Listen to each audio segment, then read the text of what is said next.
Il est reconnu que les personnes en situation d'autorité peuvent intervenir légitimement auprès de leurs employés en déployant les prérogatives de gestion qui leur sont octroyées. Il s'agit là du droit de gestion. Alors, si une personne en situation d'autorité pose des actions qui visent à assurer la bonne marche du service, de l'école, du milieu de travail, et que ces actions sont empreintes de prudence, de diligence, comme le ferait une personne raisonnable, alors cette personne-là ne pourrait être taxée de harcèlement psychologique au travail.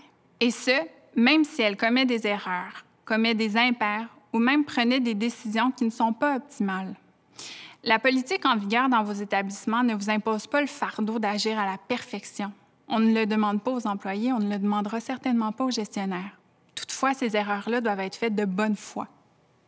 Alors, quand on parle de situation de droit de gestion, de quoi parle-t-on? On parle d'évaluation de la performance, on parle de changement de structure, d'organisation du travail, même si ça ne fait pas l'affaire. On parle d'imposition d'échéanciers serrés qui peuvent créer une surcharge de travail. Mais si c'est nécessaire pour la bonne marche de l'organisation, vous êtes dans l'exercice légitime du droit de gestion. On parle aussi de la gestion des absences, du fait de signaler à un employé qu'il fait des erreurs. Ce sont tous là des actions qui relèvent du droit de gérance. Alors maintenant, quand est-ce qu'un gestionnaire verse-t-il dans le harcèlement psychologique? Quand peut-on dire qu'il y a abus du droit d'autorité?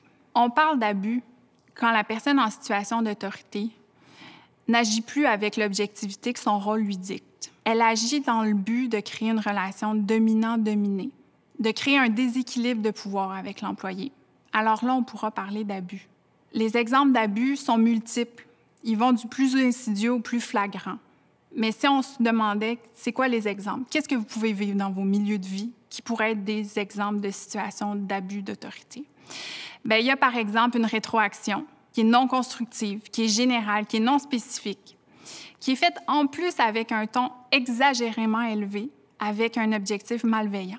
Il y aurait un exercice, par exemple, d'autodiscipline qu'on fait faire à un enseignant, qui n'a pas pour but de l'aider à se développer ou d'améliorer certaines lacunes, mais dont le seul but est l'humilier. On peut penser à la mise à l'écart d'un enseignant, qu'on prive de responsabilité ou même de charge de cours.